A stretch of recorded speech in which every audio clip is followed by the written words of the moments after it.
और बड़ी खबर शर्जिल और उमर खालिद की जमानत से जुड़ी हुई सामने आ रही है। शर्जिल और उमर खालिद की जमानत अर्जी पर आज सुनवाई होने वाली है। सुप्रीम कोर्ट में होगी जमानत अर्जी पर समाअत। शर्जिल और उमर समेत दीगर 9 मुलजिमीन की अर्जी पर भी आज सुनवाई होने वाली है। तमाम मुलजिमीन पर दिल्ली दंगों में साजिश करने का इल्जाम है। वहीं आपको बताया चले, दिल्ली हाईकोर्ट के फैसले को चैलेंज किया गया है। दिल्ली फसाद की साजिश के मुलजिम शर्जिल इमाम, उमर खालिद, मीरान हैदर, गुलफशा फातिमा की जमानत अर्जी पर सुप्रीम कोर्ट समाअत करेगा और इन लोगों ने दिल्ली हाई कोर्ट की तरफ से जमानत अर्जी खारिज होने के हुक्म को सुप्रीम कोर्ट में चैलेंज किया है।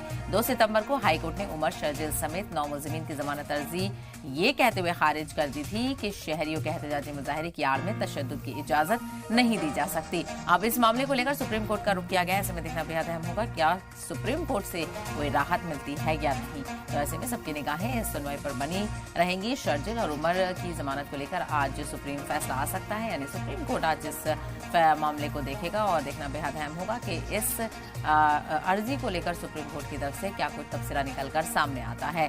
तो 2 सितंबर को हाई कोर्ट ने उमर, शर्जिल समेत 9 मुलजिमीन की जमानत अर्जी को खारिज कर दिया था, ये कहते हुए कि शहरियों के एहतजाजी मुजाहरे की आड़ में तशद्दुद की इजाजत नहीं दी जा सकती। और काफी लोग जो पुरुम्मीद थे उन्होंने इस फैसले को लेकर अफसोस का इजहार किया था। लेकिन अब देखना बेहद अहम है कि सुप्रीम कोर्ट में इस अर्जी को लेकर क्या कुछ कहा जाता है। तो शर्जिल, उमर खालिद की अर्जी पर आज अहम सुनवाई सुप्रीम